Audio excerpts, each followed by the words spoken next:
اعوذ باللہ من الشیطان الرجیم، بسم اللہ الرحمن الرحیم۔ اسی کتاب میں دیکھیے کہ احمد رضا صاحب نے الدولۃ المکیہ میں یہ بھی لکھا ہے کہ اگر حضور صلی اللہ علیہ وسلم کے علم کو اللہ کے علم کے برابر مان لیا جائے تو بھی کوئی کفر یا شرک لازم نہیں آتا رہا۔ یہ اعتراض کہ بندہ غیر متناہی ادراک کیسے کر سکتا ہے، تو اس کے جواب میں موصوف فرماتے ہیں کہ غیر متناہی کا احاطہ کر لینا گو فلسفہ کے اصول کے مطابق محال ہے۔ محال لکھا ہے، محال بالذات نہیں لکھا۔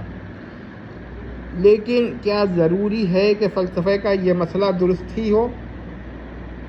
وہ کوئی دینی قطعی مسئلہ تو نہیں ہے کہ جس کی بنا پر کوئی شرعی خرابی لازم ہے، الیاذ باللہ تعالیٰ۔ اس کے بعد انہوں نے یہ بھی لکھا ہے کہ حضور کا علم غیر متناہی لا تخفیٰ ہے۔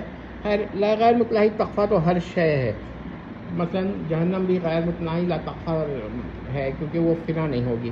جو شے فنا نہ ہو وہ غیر متناہی لا تخفیٰ ہے، جو بالفعل محدود ہوتی ہے۔ بہرحال تو یہ دولت المکیہ کا حوالہ دیا ہے، یہ دیکھ لیجیے۔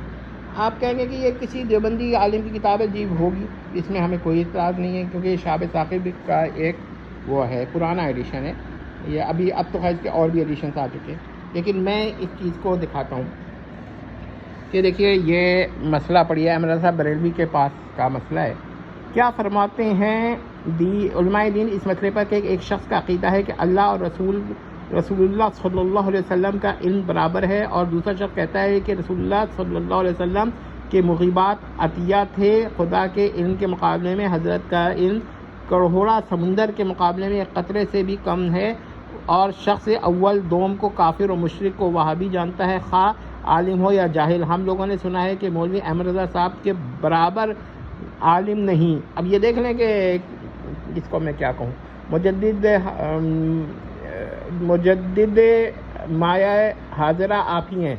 اب یہ کہ ایک آدمی کو جب اتنا زیادہ لوگ عقیدہ رکھیں گے تو پھر آگے میں کیا کہہ سکتا ہوں۔ اور شخص اول ایصال ثواب کو جو عوام الناس میں مقرر کرتے ہیں واجبات سے جانتے ہیں، بغیر وہ بحث ہماری اس کی نہیں ہے۔ یہ جواب سن لیجیے، الجواب ان میں الہی سے مساوات کا دعویٰ بے شک باطل اور مردود ہے۔ یہاں تک تو ہمیں بھی اتفاق ہے، مگر ہم کہتے ہیں یہ کفر و شرک بھی ہے، ایسا کفر جس کے کفر ہونے پہ شک کرنا بھی کفر۔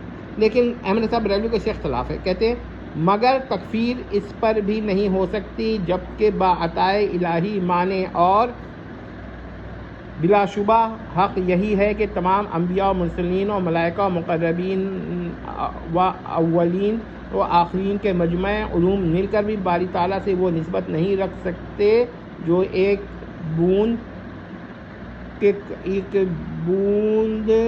کے کروڑویں حصے کو سمندروں سے ہے۔ بحث اس سے بھی نہیں ہے، وہ ان کا